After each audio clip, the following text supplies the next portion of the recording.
It's great to have you. My name is Eric Adair, the Director of Business Development for DiCentral. We're pleased that you could join us for this webinar today on automotive supply chain, titled Achieving Supply Chain Resilience and Compliance with DiAutomotive. And as we know, the automotive industry is rapidly evolving.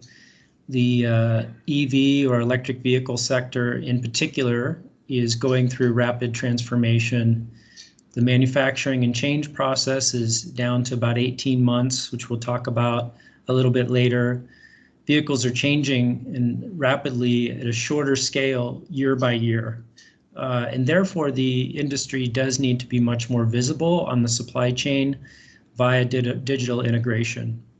And building a digital integrated process that can be ready at earlier points in the production and supply chain process is going to be critical for an OEM or supplier, tier supplier's success. And today we are going to touch a few points in our agenda. Of course, we have an expert speaker today that has many years of experience in supply chain and digital integration in the automotive industry. We're going to talk a little bit about where the industry is today, particularly from an integration perspective and supply chain perspective.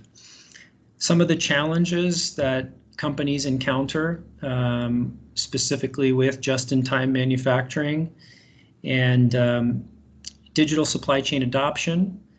And then we're going to have a live demo of our DiAutomotive solution for about 10-15 minutes to show you kind of the look and feel of DiAutomotive and how it works a little bit. And then we'll follow that up with a little bit of Q&A at the end. So just a little bit about DiCentral. We were founded in 2000, so 20 years ago. DiCentral is a global provider of business-to-business integration managed services headquartered in Houston, Texas, with 11 offices worldwide. Actually, our largest global office is here in Ho Chi Minh City, where I am based. We have over 350 staff in Vietnam. So we do have a very large presence in Asia, but headquartered in the US, 20-year-old company. Our services and solutions are singularly focused on B2B integration and used by many Fortune 1000 companies, processing over 200 billion in transactions for over 30 organizations worldwide. The company's vertical expertise transcends automotive, retail, distribution, manufacturing, pharmaceutical, healthcare, managed services, energy, financial services. And our turnkey cloud-based B2BI managed services allow organizations to connect and exchange critical business documents with their trading community. The core components of managed services offerings include ERP integration, secure B2B communications, data transformation, business rule analytics, inventory management, and trading partner community management. The company develops and markets a complementary suite of supply chain applications. And for more information, you can see our website there at the bottom is DiCentral.com.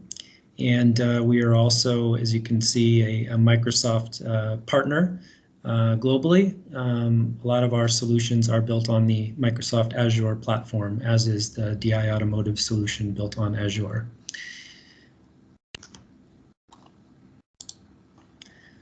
So I'd like to take a couple of minutes just to briefly introduce our speaker, David Eyes.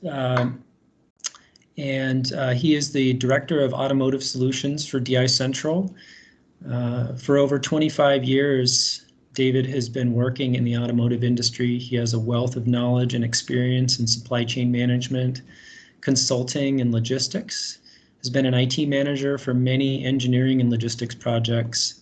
Has a vast experience with ERP systems, EDI, managed critical IT projects for automotive manufacturing, has shared his wealth of knowledge to provide global active participation in global forums, membership organizations, and standards bodies within the automotive industry.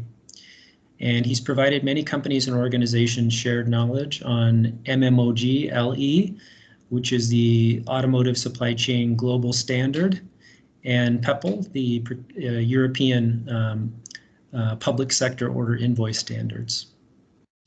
David serves as a board member of the Alabama Automotive Manufacturers Association and currently serves as the presiding chairman of the Supply Chain Council of the Georgia Automobile Manufacturing Association in the United States.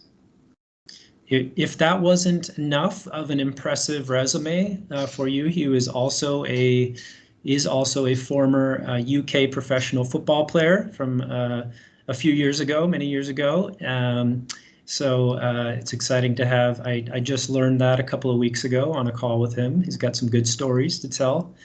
And so David is the Director of Automotive Solutions. He's typically based in Atlanta, Georgia, I believe, David, but is currently in the UK due to travel restrictions.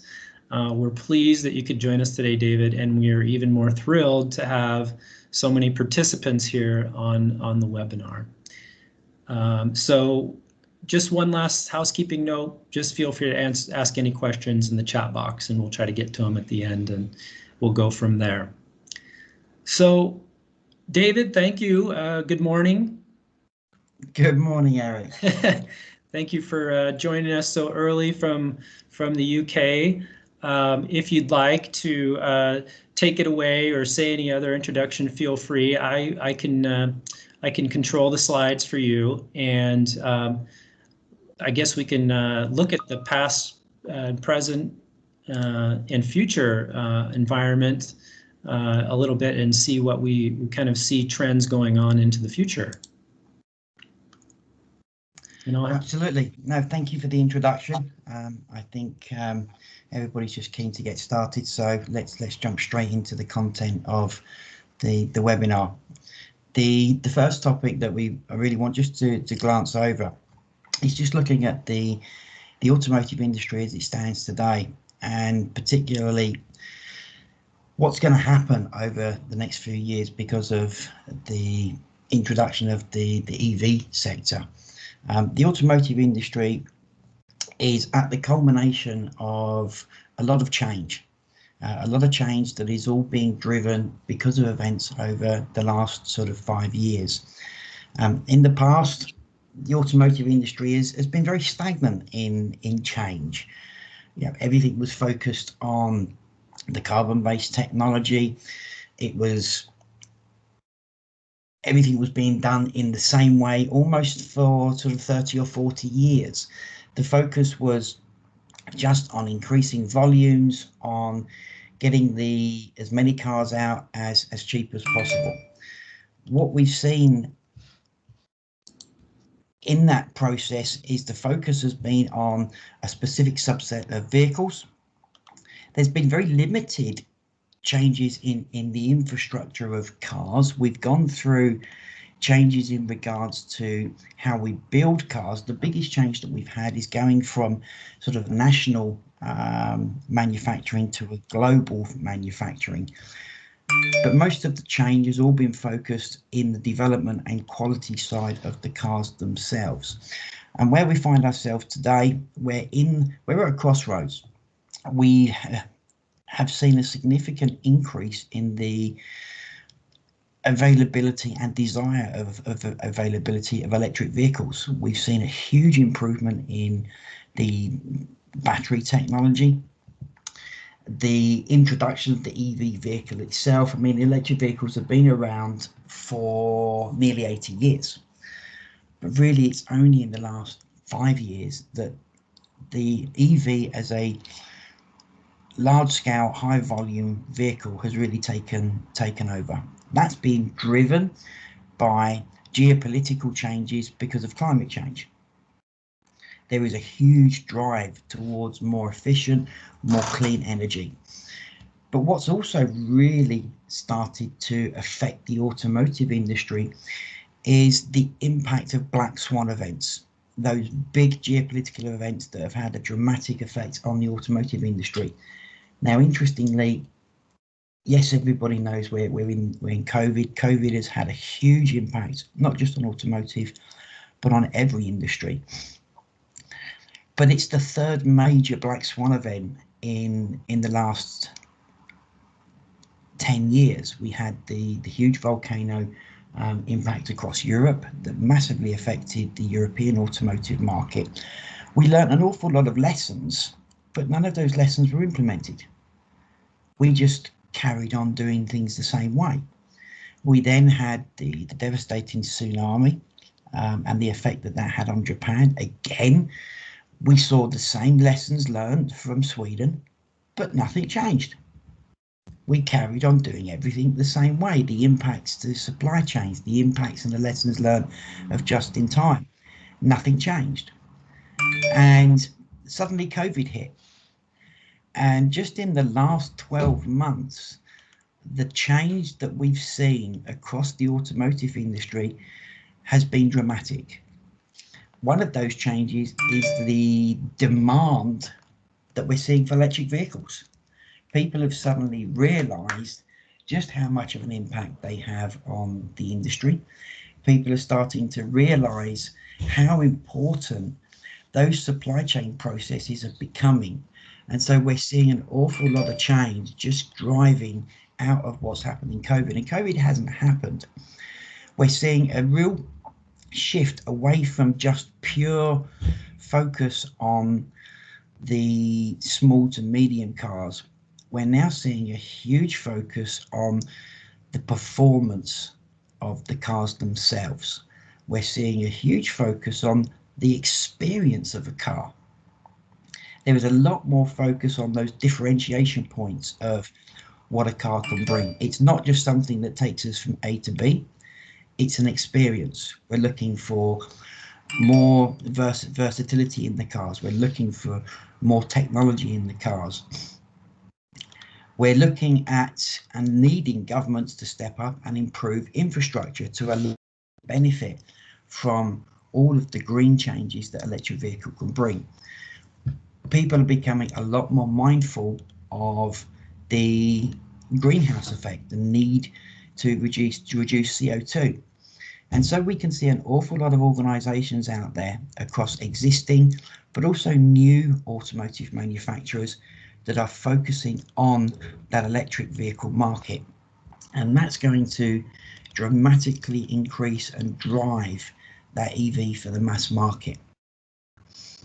So the supply chain integration and that migration from the traditional automotive to the cloud is going to be critical.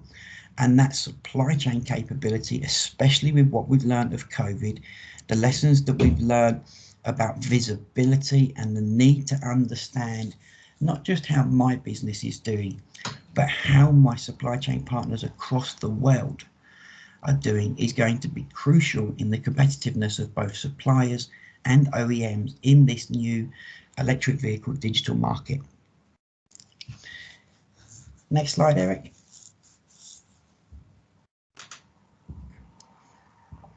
Now, again, if we look at the issues, the challenges, what we've learned around that automotive supply chain, everybody knows automotive relies on the concept of just in time. Everybody knows that there is that concept of sequencing.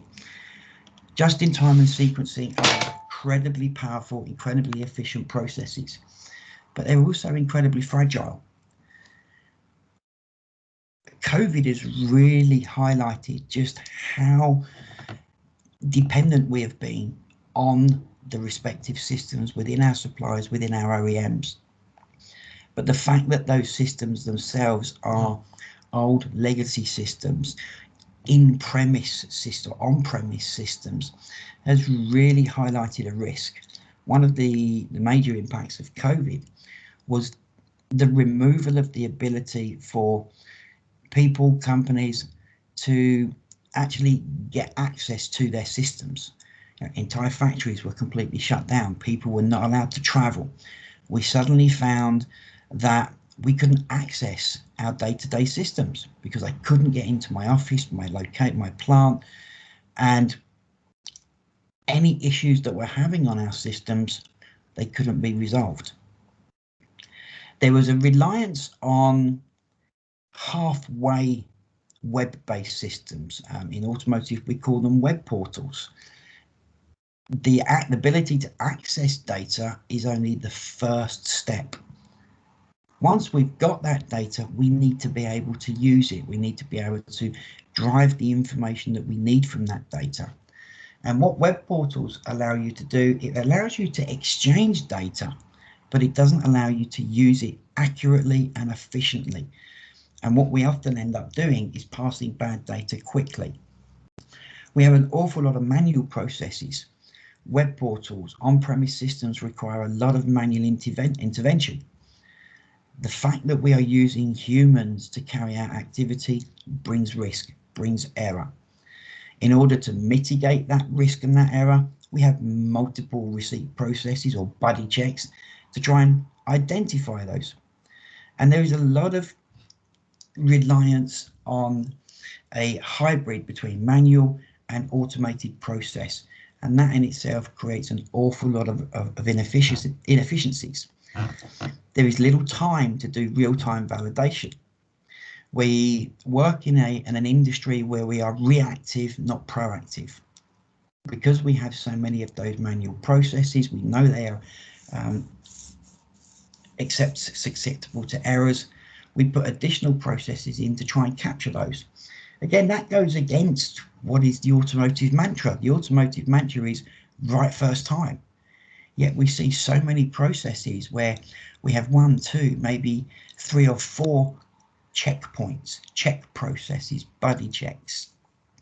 Those culminate in a series of issues, of delays, and all of these delays incur cost. Those costs are having an impact on our supply chain cash flow, on their ability to be able to move forward with modern day solutions and capabilities. It impacts the financial process within the automotive industry itself. Issues that are not picked up at the early point of that supply chain process result in bigger issues when it comes to the payment process. Issues at the delivery point can prevent the accurate creation and payment of invoices. We all know that there are specific reports, KPIs, measurements that all suppliers and OEMs should be using.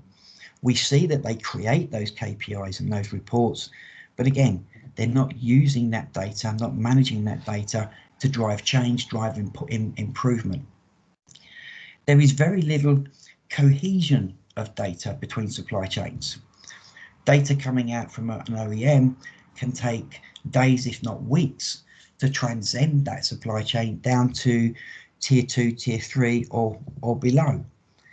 In today's industry, with the amount of change that we see in the technology, we need that data to be transcending that supply chain in hours.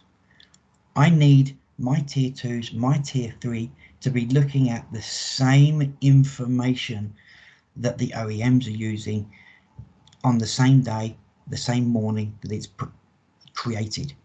That gives my supply chain partners more time to be proactive in the use of that data, not reactive.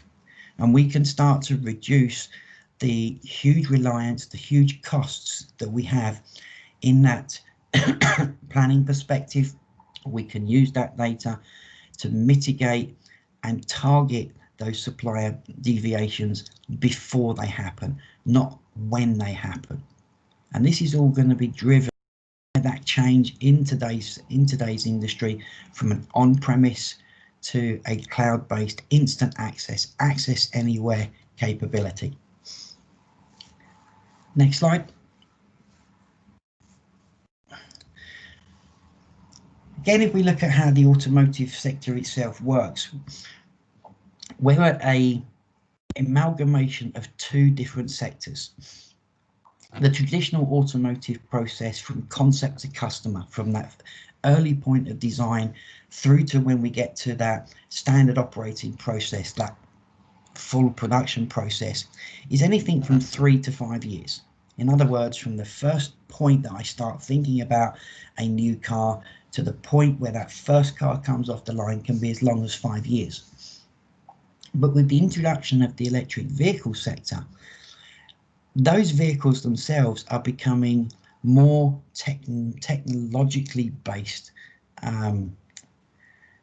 designs than just a product that gets me from A to B. In order to bring in that technological aspect, the automotive industry has got to change its manufacturing process, its design process, to match the speed of technology. Again, if we look at the technology that goes into these cars, the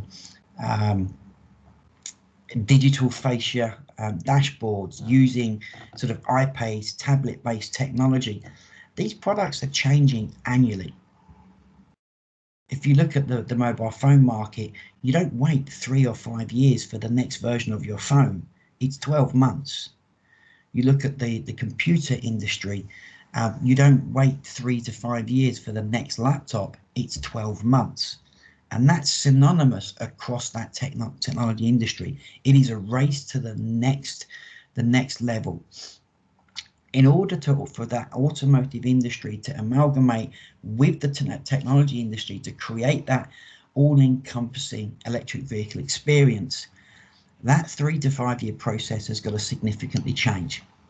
One of the things that we have got to change is the way that we build and design our supply chains. Again, if we look at that 3 year process, if I break it down into 3 very sort of high level steps, in that first year, it's all about the design of the vehicle. We've got suppliers coming in, manual products, manual processes. It's all about the car. In year 2, we're now looking at that release candidate. It's the final design stages. We're proving out the vehicle. We're going through our respective regional legislative sign-offs, and we're getting ready to build those cars in volume. It's only towards the end of that process that we start to shift away from it's all about the car. Suddenly people think, okay, so we've got the perfect car. We now need to make sure that the suppliers can provide the numbers that we need to build it. We need to bring that process in line with the full manufacturing process. We need to be building that supply chain process, that integration at a digital level at the very start. Because if we look at the problems and the challenges we have at the moment, because we leave that physical supply chain integration so late, we're finding issues at the point when we need to be going into full production. That's when we start to uncover issues in the supply chain. And what we effectively are doing, again, is bringing more cost, bringing more risk into the actual release and build of that vehicle. Suddenly we go from a low to a high volume, and that's when we find those issues within the supply chain, because previously they were masked, because we were doing things manually, because we had lots of people manually communicating and exchanging. You're able to mitigate those issues at a low volume. But when you get into a high volume, what was perceived as an unimportant or a small risk now becomes a danger. It now becomes a cost. And we've got to get away from this afterthought of the supply chain doesn't matter until the car's ready. We have to be treating the creation of that supply chain to support that vehicle. And we have, at the same time as we're focusing on the vehicle itself, the two need to happen together. Because if we don't, and we're going to increase the speed of the turnaround of electric vehicles, we're going to reduce it from 3 years. Those risks that we carry are going to result in even higher supplier failure. It's going to result in more significant unplanned costs to both suppliers and OEMs. And with the impact of COVID, unexpected costs are going to have an even bigger effect. The automotive supply chain today, the supplier side, they're cash flow, their working capital has been decimated. Everybody's budgets are teetering on a knife edge. We have to get things right, and we have to remember that automotive mantra, right first time.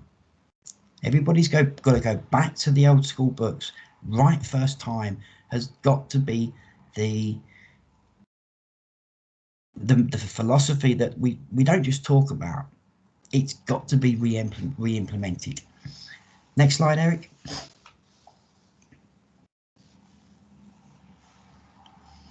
So again, let's look at how we should be looking at matching our supply chain development alongside our vehicle development. Again, at year one, instead of just doing things manually, because of the advancements in cloud-based technology, we have the capability today that as soon as a supplier becomes involved in a new vehicle process, we can instantly get them into our electronic digital supply chain process, meaning that sharing of data happens instantly. It's accurate data going down the supply chain, using that same electronic process to provide data back up the supply chain. We're effectively proving out the supply chain at the same time as we're proving out the vehicle. And so as we get to that mid RC final job build process, not only are we signing off the car, we're signing off the supply chain. We've identified the majority of those small to what are perceived as unimportant issues early. So when we actually get to the point where volumes are increasing, they're not becoming bigger issues. The supply chain itself is ready, it's on board. We're looking at implementing those full volume supply chain workflows at the early design phase, introducing full EDI, introducing the business rules, the work processes. Why not use simple things like label specifications at the very start of the process, giving more suppliers the time to understand how to work with barcode technology, with RFID technology. Implement solutions designed to manage exceptions. Work proactively from the start. Get away from that reactive multi-layered processing. And let's use today's technology to create that full automation. So what we're effectively saying is we need to do supplier enablement at the prototype stage, not at the RC stage.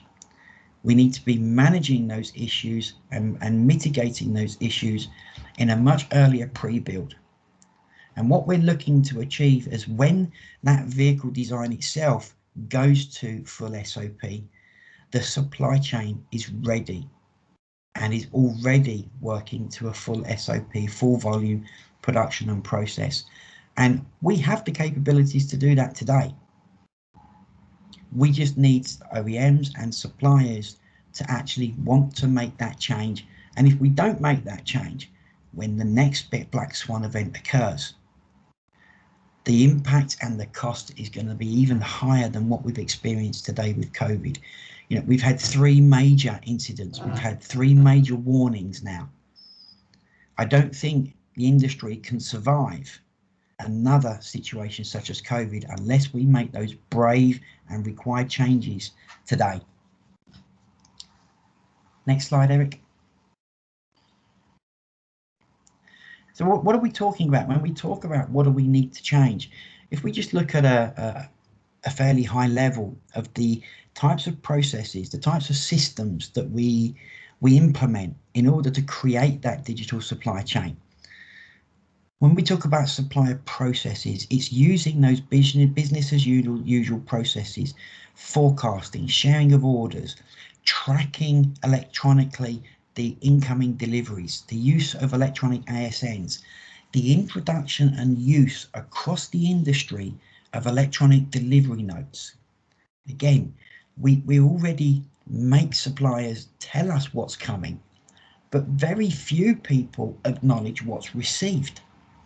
That then causes a very reactive issue if something's missing Because that data is not electronic, it takes a while for it to feed through. Hey, we were missing critical products. It causes a lot of confusion at the invoicing process. If I'm not told what was received, how can I ensure my invoice is accurate? If my invoice is accurate, how do I get paid on time? And that process of payment, it's not just between two organizations. When the OEM pays the tier one, the tier one uses those funds to pay the tier two. It creates that wave, that trickle down of payments.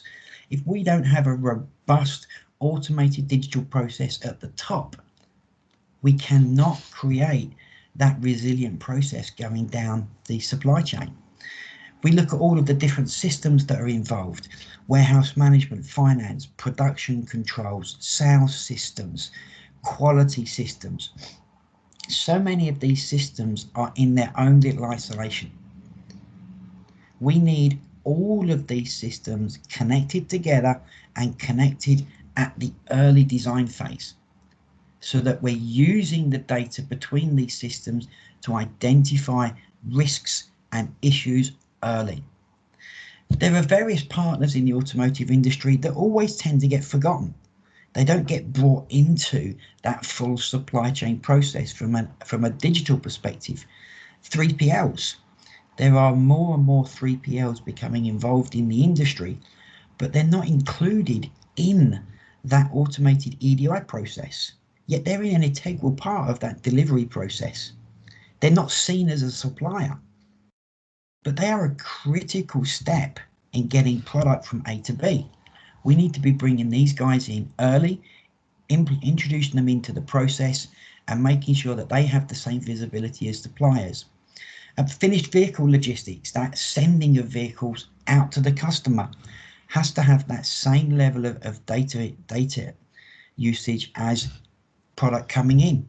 Again, we have all of this technology managing the creation of the car, but we also need to ensure that we're tracking and utilizing that data and those systems for the delivery of the car.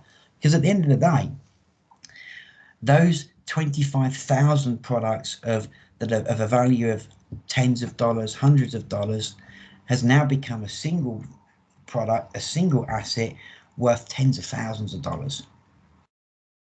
And we need to protect and make sure that we understand where everything is at the right time. We need to improve supplier planning. Again, bringing those processes, those concepts in at a much earlier stage, implementing supplier agreements early, building in the business rules of supplier agreements. And all of that is going to culminate in a more robust, efficient, and accurate finance process. And the whole point is to have that entire process tested, ready, before we get to the part of that design phase where we're going into the RC and higher volume job builds. And if we can do that changeover from the release candidate, that changeover from the proving process to full production, we're just making improvements, just as we are doing exactly in that vehicle. When we first build that vehicle, we focus on the improvements. We've done the major implementation. It's now about making that product perfect. And that's exactly what we should be doing in the supply chain. Next question, Eric. Next slide, sorry. Okay, I'm going to quickly switch to my screen. And what we're going... Sorry, you couldn't hear me there. I know there have been a couple of hands raised, and while David gets that demo set up, I'm taking notes of people who've raised their hands, and if you have any notes or excuse me, questions, you can also type them into the chat box up here at the top under the Show Conversation tab. So feel free to do that, and we'll get to those questions later. Perfect. Can you see my screen, Eric? Can you see DiAutomotive? Yeah, looks good. Excellent. So everything that we've been speaking about, the technologies, the processes, they've existed in some form. And what DiCentral has done is taken that technology, taken those processes and brought them together. The first most significant lesson that we have learned is we have to get away from the reliance of on-premise, expensive, hard to maintain systems.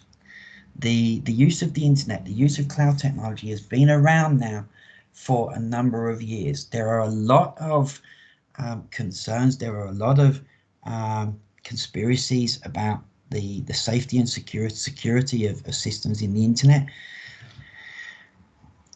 The way that I really try to get people to really look at the safety and security of the internet proactively, reactively, is to look at how do you behave personally.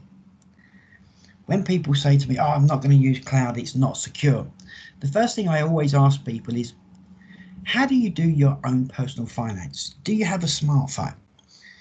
And 99.9% of people say, yeah, I've got a smartphone. Of course I've got a smartphone. Everybody's got one. Perfect. Do you have a banking app on your smartphone?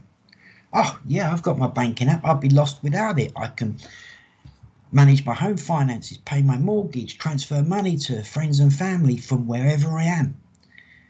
And my simple answer is, so if you're trusting your own personal finance on the internet from your smartphone, why don't you trust that same technology to support your business? Do you treat your business finances in a more secure, different? Are you more concerned about your business finances than your own personal finance? I'm not sure about other people, but for me, family is priority. Family is number one. I want to make sure my money is secure, that I can feed and clothe and house my family. So if I'm prepared to do that through my phone over the internet, why wouldn't I be comfortable in doing my business on the internet? A lot of people have this risk averse issue of, well, yeah, I'm happy to do it at home, but not work. We have to get over that. We have to get over that, and we have to get over it soon, because COVID has really highlighted that the reliance of on-premise old legacy systems is risky. And DiAutomotive is fully cloud-based. It's access anywhere.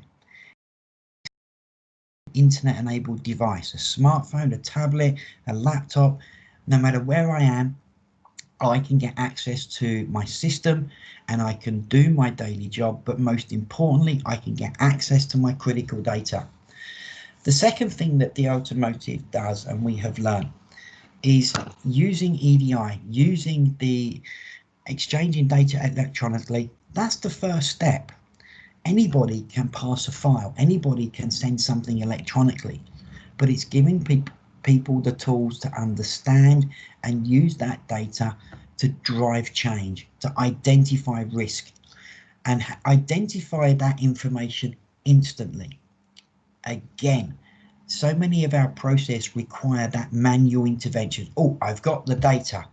Now I need to press the button to process it. DiAutomotive is instant, automated and real time. Data comes in, it gets processed, it presents results. So the first thing that anybody sees is our dashboards. The dashboards are designed to provide meaningful information based on the data that's been shared with us. So just as an example, looking at the demand information, forecast information, firm order information, I can just simply see what business is coming my way. I can look at it on multiple levels. This week, last week, this month, instantly changing the view that I have. Again, not waiting for somebody to come in and press the button to actually start that transition, but providing that data straight away. I can compare that order data against my shipping data. How many orders have I had in? How many shipments have I made? But I can overlay that data with even more important information. Perfect, I can see how many shipments I made, but what about my performance? How many of those shipments were on time? How many of those shipments were created accurately? You know, over shipments, under shipments. Show me different levels of data in a clear and meaningful manner.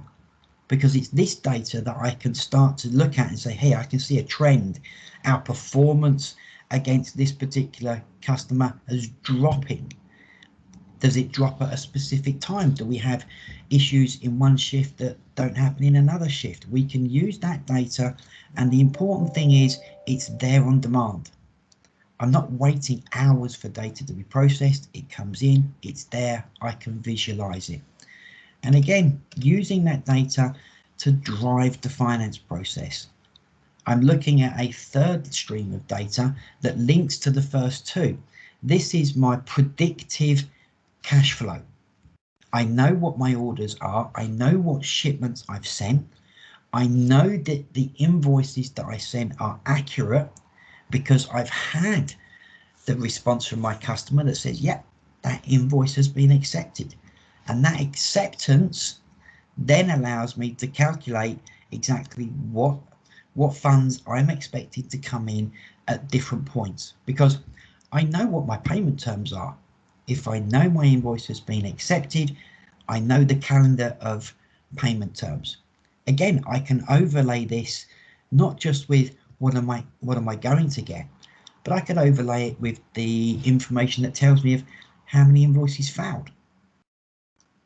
How many errors did I have in my invoices? It's that information that's going to drive positive change. And I'm looking at this from a very early perspective. I can see what is my estimated income for the quarter. I can now start to plan my cash flow out for the payments of my suppliers proactively. Not wait until the cash hits my bank and then I have to suddenly try and work out who am I going to pay. I'm planning out my cash flow. I'm planning out and allowing that cash flow, that working capital to work for me, to bring in additional profits, reducing my costs. And the power of these dashboards are going to drive change. They're going to drive positive change. And we can do these dashboards at any level of the process. We can connect to any system. We can look at the demand coming in. We can compare the firm demand to all of the history we have of the forecast. So every time a planner comes in the morning, we can show the history of the forecast versus the history of the firm order. They can use that information to improve their forecast to their suppliers. If we can see real time that all of my customer forecasts are 30% inflated to what's actually ordered, that's giving me the ability to take more informed decisions of what am I planning with my suppliers. I may not have to consistently sit on 20, 25, 30% of safety stock because I can see across the data train from my customer, but they never ordered that amount. They never actually came forward on what they said in the forecast. We can reduce our safety stock. We can reduce the forecast to our suppliers. Again, pushing that efficiencies going forward. The other aspect I want to show you is the automated alerting capability of DiAutomotive. Again, EDI is about sharing data quickly. The key is using that data to identify important information. The first thing that DiAutomotive does with any data coming in or coming out is looks at the validity of that data. It looks at, do I recognize what the data is? Does that data tell me anything from yesterday? So if we just look at the screen here, I'm looking at 3 simple order lines. I've got some visual colors. The colors are telling me there is something I need to be aware of, something that I have to take action with. If it's yellow, it's a warning, something that I need to just check and be aware of. If it's red, this is a problem. So the first thing I'm looking at here, I can see some yellow identifiers on quantities. This is information coming from my customer. It's telling me that my customer has changed my quantities. Again, when we're only looking at 3 lines, when we're only looking at 10 parts, that's not a big issue. But suppliers are not dealing with 3 lines. They're dealing with hundreds, if not thousands, of individual order lines every day. trying to find those handful of changes that could result in emergency transport, could result in a supplier failure. That takes time and it's complex. By having this information readily created, having the ability to filter out all of those order lines that haven't changed and giving me my critical action list, that's being proactive. It's giving me more time to make the right choice. If I just have a look at, as an example, this particular line here, I can see that the requested quantity is yellow. The system's telling me that something's changed on this quantity. I go to the history, straight away I can see they've gone from 20 to 10. They've reduced that quantity. Again, when we're talking about such a low number, people think, yeah, it doesn't matter. But when you're dealing with thousands of order lines, and those order lines are not for single or double digit quantities, they're for 4, 5, 6 figure quantities. When a customer has a 10% increase on a product that you already had a requirement of 2,000, that additional 200 products may not be available, or it may require additional manufacturing. That 10% change may break your business rules. If you have to suddenly procure and find that additional product, that's bringing you cost. If I have an agreement with my customer that says you can't make changes 24, 48 hours before shipment, or you can only make a certain percentage of change, I want to know every order that breaks those rules, because every rule that gets broken is a potential cost. That could be an emergency transport. It could be in a penalty from the customer because I didn't fulfill that requirement.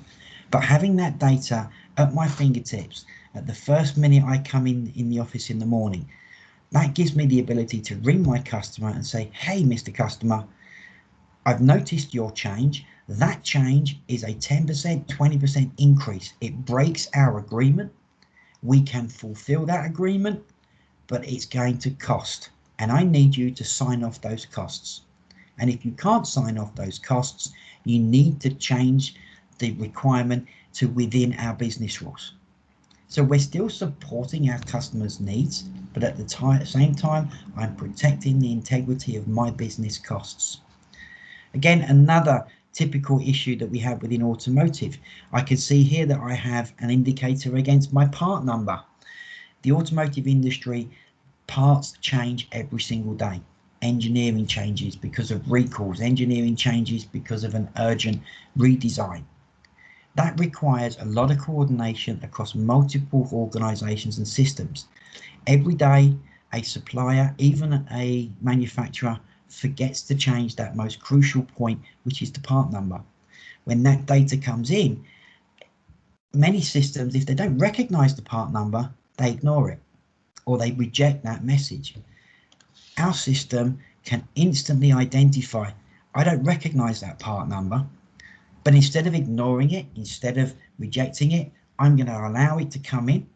I'm going to extract as much information as I can from the data that you've sent me. And I'm going to tell my end user, check the part. It even sets the part up in our system. And as I can go into our part database, and because I know that that part is called DIs, I can just filter on that. There's the part. The system has created it. I can see that we have that new flag. I can check, actually, yep, that is a new part. We forgot to set it up. We'll fill in the details. I will now allow that part to become live. And if I go back into my demand, I can now see that that part has now been released into the system. It's now going to be processed like any other part, and depending on which systems DiAutomotive is connected to, we can update other systems and inform them of this new part that's come in. Again, taking what is a common issue within the exchange of data, fixing that issue and using it to update. So we're turning that negative into a positive. We're using that change to drive those changes across other systems. And this visual indication, this exception alerts, exception errors concept is utilized across the DiAutomotive solution. We use it to manage and monitor outgoing shipments. We use it to manage and monitor the finance process. Anytime the system identifies something that it thinks is a potential risk or is a failure, it's telling the end user.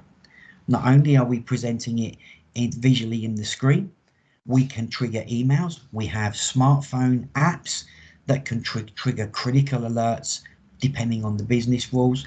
Again, this is all about using the data accurately, using that data to drive improvement, using it to reduce the potential supplier risks.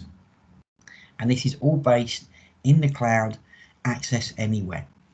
Again, taking and giving people the ability to continue to work from wherever they are. Eric, back to you.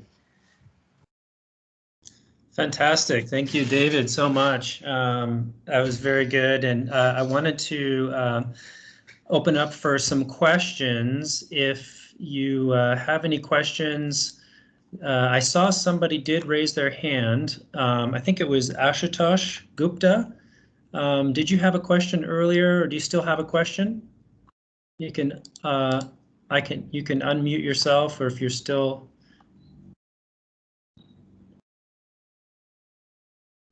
Hello.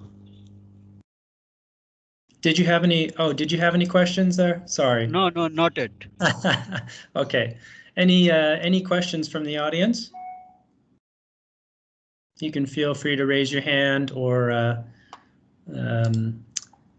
type it into the chat box.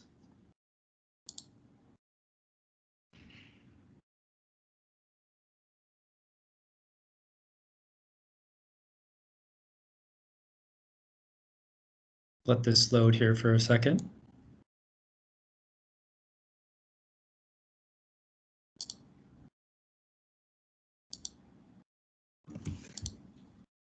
Any questions? Any other? Oh, I'm sorry. Did I miss this? I don't think I saw. Hopefully the sound was okay. So David, if nobody has a question, I had a quick question about ERP integration and how this, you said it works in symbiotically with some or can be integrated to any system. Could you explain that a little bit? Absolutely. So we have a product that we call the Universal Adapter. The easiest way to describe it is a system agnostic tool that allows us to exchange data with any other system. We can take information from a system such as Salesforce. We could be taking that forecast information in from Salesforce. We can bring it into DiAutomotive. We can use the DI metrics to create those dashboards, create that alerting information, and then we can then pass that into an ERP system, because the Universal Adapter can talk to any other system, and it can act as a bridge between systems that traditionally cannot communicate. Because of the way that the Universal Adapter works, it uses that REST and that SOAP architecture.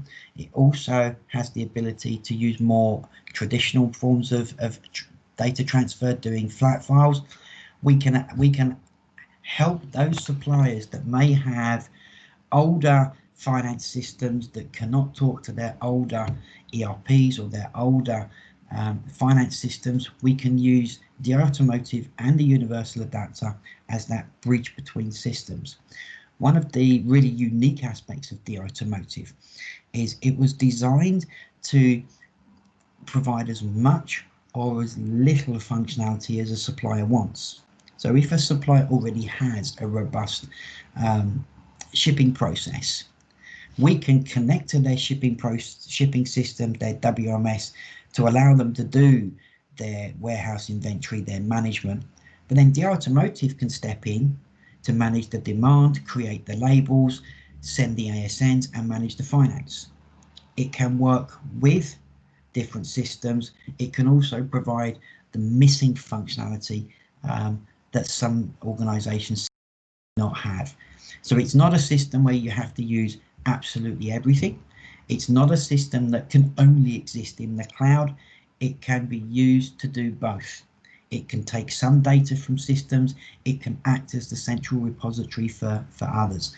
And the reason for that design was to create a system that is scalable, to create a system that is providing full value to our end users. Again, when we look at some solutions that are out there, they cost an awful lot of money, and there are some systems where you only actually use 30% of its capability.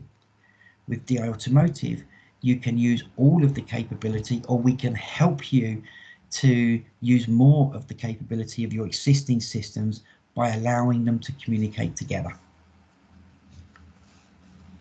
Brilliant. Thank you, David. And just as a reminder, we're coming to the end of our time.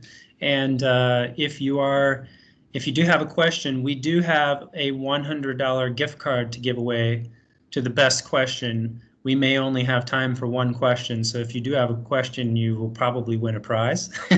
So feel free to, it's not applicable to DiCentral staff, by the way. So if there is anything, just put it in, raise your hand, or put it into the chat box.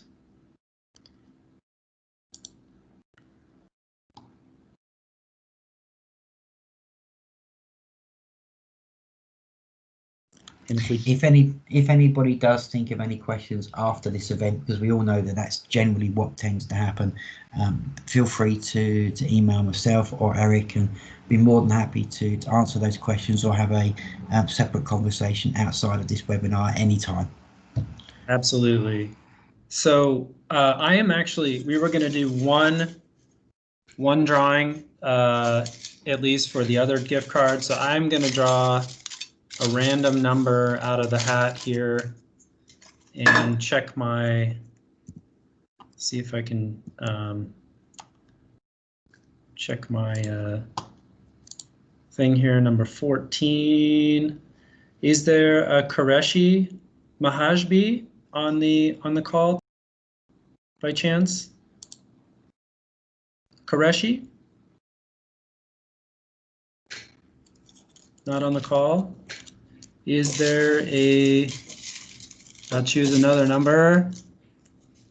Qureshi, I don't think, Yao, do you see anybody by that name on the call? No? Okay, I'm gonna choose another random one. Okay, number 1, who's that? We've got,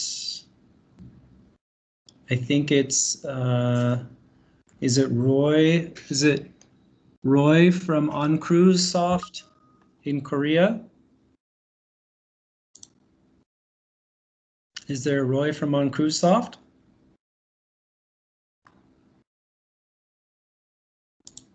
See here? Ah, okay, Roy is here. Roy, you have won the prize. So I will we'll get with you after the call, okay? And we'll be able to get you your prize. We've also had a question come in, Eric, from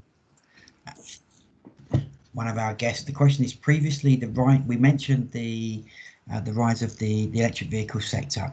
Is there a specific feature or functionality of DiAutomotive designed to meet this need? The answer to that question is technically yes, because what DiAutomotive, what we have done is we have looked at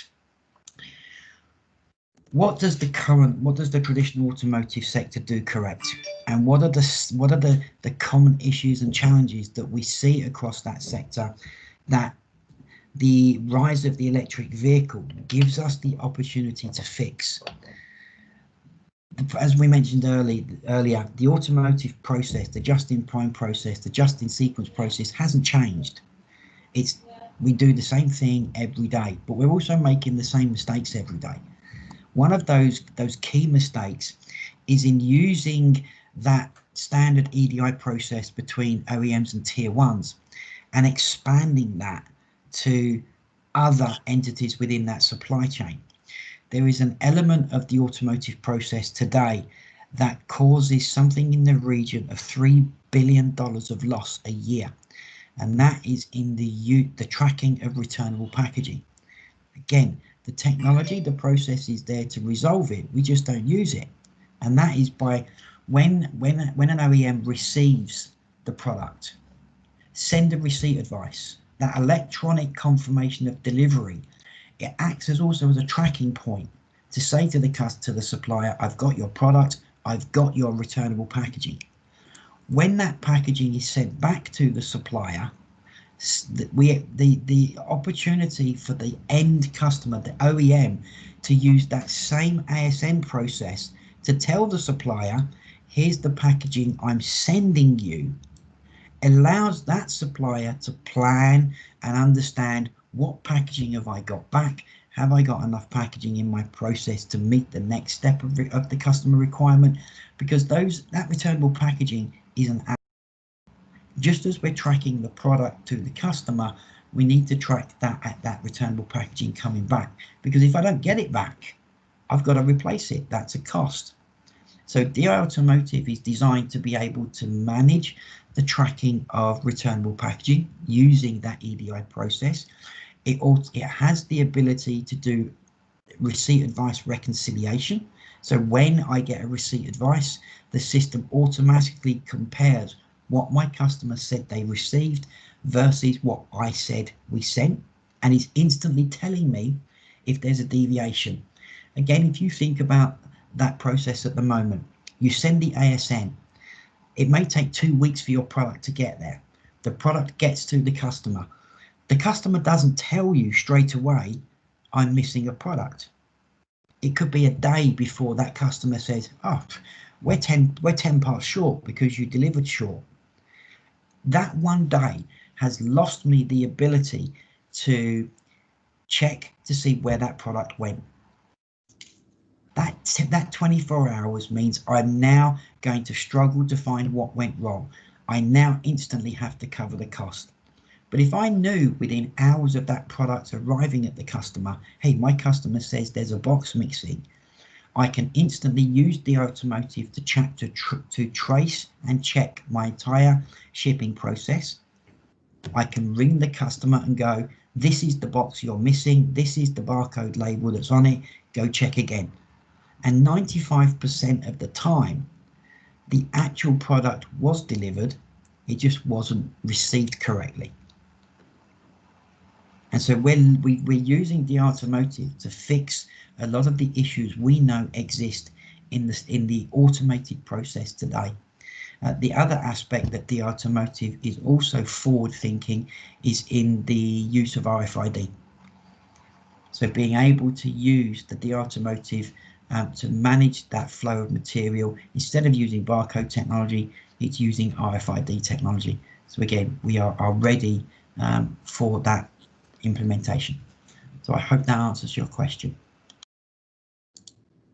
Great, thank you guys. I think that may be all the time we have for today. We're over by about 8 or 9 minutes. And so we have 2 prizes, one for Roy at OnCruiseSoft in Korea. Thank you for being here, and also Mr. Dung at SCS, I believe in Vietnam, was asked the question, Dung Tran with SCS. So we will coordinate the prizes to you guys. I just wanted to say thank you once again. Here's how you can get in touch with us if you'd like to have any more discussions, conversations. David's email address, my email address on the screen. Again, you can reach us on our website too at DiCentral.com. We are here in Korea, Vietnam, Japan, Hong Kong, China, India. We have offices all over the world. So please do give us a message anytime if you're interested in learning more about partnering with the solution to provide to your end customers. We can come in and help you, or if you're a supplier or an OEM, we'd be happy to work with you directly. So thank you very much for being here, and I hope you all have a great rest of your day. Thank you, everybody, and have a good day. Bye-bye. Thank you. Bye all. Thanks, Eric. Thanks, David. You're welcome. Thank you very much for being here. Yeah, thanks.